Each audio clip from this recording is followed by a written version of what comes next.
I remember very well Radi when Latvia was the EU presidency, and how we linked Radi also with the EU presidency conference that I was involved in organizing and moderating. Design workshops that we organized with the key stakeholders in Liepāja.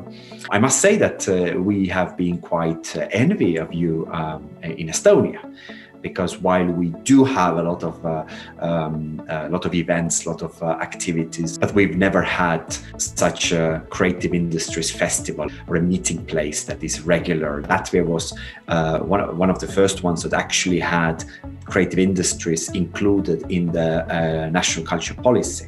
We're so much better in actually convincing policymakers, because we now have numbers which show that it is important part of economy and society.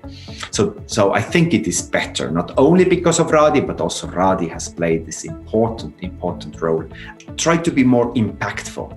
Doesn't mean that this should be measured by the number of people somehow connected to Radi, but more of a longer term impact. That usually means that you need to have programs, measures that take longer time, not just 1 year, not just once, not just event-based. You need programs. You don't need events, you need programs.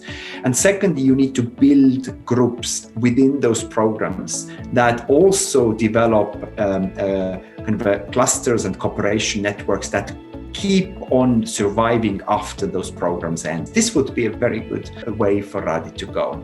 So I first came to Latvia in 2014. And I was really amazed at how open-minded everybody was, and ideas that are developed through Radi actually end up becoming reality. So when I first came in 2014, I did a workshop in the State Chancellery to map the design ecosystem of Latvia. A really tangible example of that is GovLab. The unit that's been established within the State Chancellery to integrate design into policy making. And it's been identified as an example of good practice by the OECD in their Public Sector Innovation Observatory. So to me, that's real testament that, after time, these ideas have really, taken seed. I always cite Latvia as an example of good practice in embracing design at a policy level. In terms of moving forward, I think it'll be really exciting to see Radi operate in a space for younger people.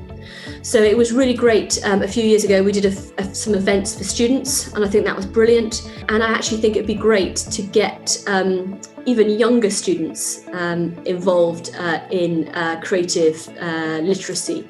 I think I'd just say keep doing an absolutely fantastic job, and I really hope that I get to come to Latvia for the next Radi, and it'll be face to face, and that we'll be able to continue as normal.